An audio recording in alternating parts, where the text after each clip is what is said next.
Donc maintenant le tour de Jacques Dumas, la commission biologie et environnement. Bonjour à tous, je vois que l'Assemblée s'étoffe, donc les plus fatigués commencent à être présents. Merci Patrick, tu as chauffé la salle un petit peu, c'est parfait. Les faits marquants que je vais vous présenter de l'année pour la commission environnement et biologie sont le fruit du travail d'une... alors il faudrait peut-être que je prenne quand même la télécommande, si ça veut bien. Non, rien, l'autre. Ah. C'est vrai. On essaye autre chose. Oui. Ah. Par contre, non, c'est pas trop OK. Si, c'est un petit peu tronqué. En vignettage, vous voyez les chargés de mission que je tiens à remercier. C'est le fruit de leur travail, mais c'est le fruit du travail derrière d'équipes beaucoup plus conséquentes. C'est le fruit du travail des commissions régionales, le fruit départemental et d'une qualité de relation et d'un support du comité directeur et du personnel fédéral. Sans une synergie, une confiance et un travail ensemble, les résultats seraient certainement bien moindres et surtout pour des challenges qui sont parfois très difficiles. On reviendra sur un ou deux... Hop, ça passe trop vite. Le premier challenge, justement, c'est Doris. Doris a été un challenge terrible. On vous a parlé hier de la refonte. Et là, c'est une illustration de la nécessité absolue d'un soutien et d'une confiance du comité directeur, du trésorier, du responsable administratif, enfin de tout le monde, de beaucoup de monde qui a travaillé derrière pour arriver à cet outil qui est maintenant très reconnu. Et je vous ai juste mis une petite phrase qui est apparue en dessous. C'est un remerciement de personnes qui l'utilisent au travail quotidien. Et ça nous touchait particulièrement puisqu'il s'agit de l'Institut d'océanographie de Monaco. Pour vous dire combien nous pouvons être fiers du travail réalisé, de notre image Doris. De la même manière, BioOps vient derrière. Il y a des opportunités. Il y a une très forte opportunité pour la fédération, c'est d'être les premiers à disposer d'un carnet électronique fédéral qui permet à la fois d'avoir les données classiques que l'on a, mais aussi des photos. Alors, la question, si on veut, soit on veut que la fédération soit un leader, soit elle se retrouve attentiste. Et le challenge, derrière, il est financier. On a besoin de finances si on veut être leader. Sinon, eh bien, nous serons attentistes et il y aura évidemment un risque. Quelques chiffres pour vous dire pourquoi c'est important et le volume. Aujourd'hui, plus de 1500 personnes qui participent. Le potentiel, c'est 100 fois plus. Il y a 150 000 plongeurs au minimum à la fédération qui pratiquent et qui pourraient participer et apporter des données. Ensuite, les observations. On sera certainement à 100 000 observations sous peu. Ça fait déjà 3 400 plongées répertoriées. Les abonnés à la newsletter, il y en a 1400, donc des gens qui viennent régulièrement regarder ce qui se passe et qui reçoivent les infos. On a lancé depuis à peu près 9 mois la possibilité aux plongeurs de mettre leurs photos.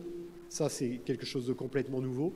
On a déjà plus de 5000 photos qui sont entrées et 80% sont identifiés par l'équipe qui travaille derrière et qui s'étoffe. Ça, c'est une photo de l'an dernier, mais l'équipe a pratiquement doublé avec des experts et même des experts étrangers pour pouvoir couvrir un petit peu toutes les mers.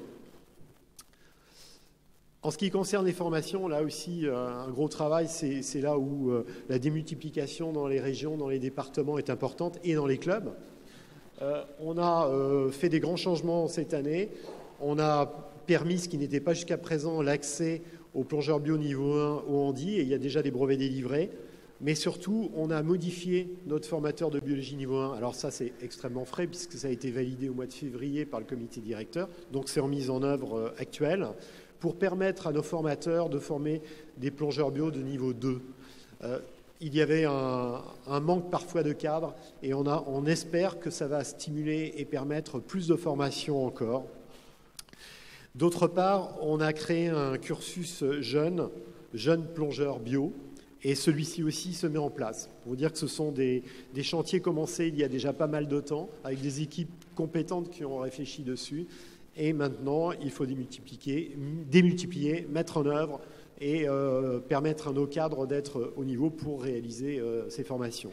Donc on a une grande constance dans le nombre de brevets. Certes, ce n'est pas la commission technique et de toute manière, nous n'aurons jamais des volumes identiques puisqu'il y a un tamis d'entrée qui est d'avoir un minimum de niveau technique, plongeur technique niveau 1 ou PA12 minimum. Donc les brevets de formateurs représentent à peu près 8 à 10%. C'est toujours autour de 200 stages, 1800 participants par an, et on a aujourd'hui 1 millier de cadres actifs. Ah, ça bug. Ah, je suis allé trop vite. Un point marquant, c'est l'occasion de remercier Jean-Louis de nous avoir fait confiance et confié une mission de formation au Maroc, comme la commission audiovisuelle. Nous sommes allés former les plongeurs marocains. C'est une exportation de notre savoir-faire à l'international, donc une ouverture et une expérience très intéressante. Il y aurait eu un petit plus si on avait eu parmi nous quelqu'un qui maîtrisait l'arabe, mais avec le français, on s'en est bien sorti. Mais en tout cas, on est tout à fait prêt à le faire en anglais. Là, on sera beaucoup plus performant qu'en arabe aujourd'hui. Et c'est aussi enrichissant pour nous de faire ce type de formation, car au-delà de l'exportation et de l'image de la fédération, on apprend au contact des personnes et on acquiert des connaissances aussi sur leur mer, en l'occurrence la mer d'Alboran. Quelques images, on n'a plus de chance que l'audiovisuel, hein. Et vous voyez avec les images que finalement, on est très proche de la commission audiovisuelle, on a beaucoup de choses en commun, on le verra juste après. Donc nous, on a vu quelques petites choses. Je suis sûr que nos amis de l'audiovisuel feront beaucoup mieux que nous, mais on leur a laissé 150 photos qu'on a sélectionnées qui leur permettront d'illustrer leur cours. Alors ça bug, pourquoi ça passe pas tout le temps ?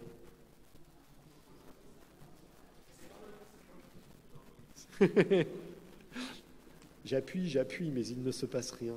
Ah voilà. Ah bah voilà, ça passe trop vite. Maintenant j'ai 3 diapos. C'est expéditif. Hein. Bon, on va y arriver. Il y a une latence. Oui. Un travail de communication important. Cette année, on a lancé une page Facebook. On n'était pas très convaincus au départ et on s'est aperçu que c'était extrêmement complémentaire du site web. Donc nos 2 webmasters travaillent, je dirais, quotidiennement, puisqu'en fait, pour que la page Facebook se développe, ce qu'il fallait, c'est quelqu'un qui soit au quotidien dessus. Et Patrick Giraudot est au quotidien dessus. Il a créé la page il n'y a pas très très longtemps, puisqu'il y a moins d'1 an. On a un spot avec des pointes, enfin le plus lu a dépassé 4000 lectures. On s'aperçoit que les courtes vidéos marchent très bien, puisque elles sont vues environ 800 fois. Pour celle qui est la plus vue, les posts, c'est au minimum 250 visions de posts.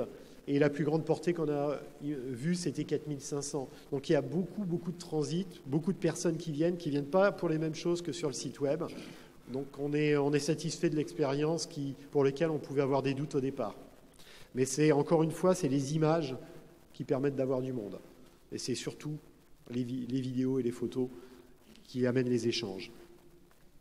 Donc on a pas loin de 700 inscrits à la newsletter du site internet.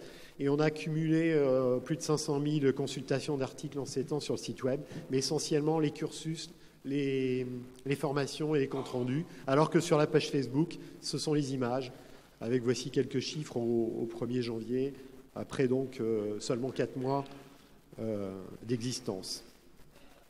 Alors, est-ce que je vais arriver à voir la suivante ? On recommence. Donc, ça... On va la passer, c'est l'image de la page Facebook. Alors, c'est là où je voyais ce rapprochement. Ça fera 10 ans cette année qu'existe le concours Les Yeux dans l'eau, spécifique biologie. C'est l'occasion de remercier pour leur soutien permanent la commission audiovisuelle qui participe au jury. Et même, il y en a qui concourent. Et vous voyez que la facture des photos, avec quelques exemples ici, est sans cesse grandissante. Donc on est très fiers de voir les résultats et on est très fiers aussi de voir qu'on a ce soutien permanent de la commission audiovisuelle. Et vous voyez que pour ce concours, on a créé à l'occasion un magnifique logo pour représenter les yeux dans l'eau et ça sera donc en 2017 les 10 ans de ce concours. Est-ce que Ça va bien passer. Peut-être. Je vous remercie pour votre attention.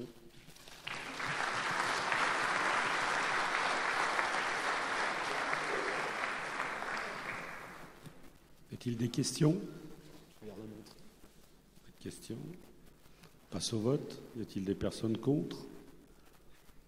Des personnes qui s'abstiennent? Je vous remercie.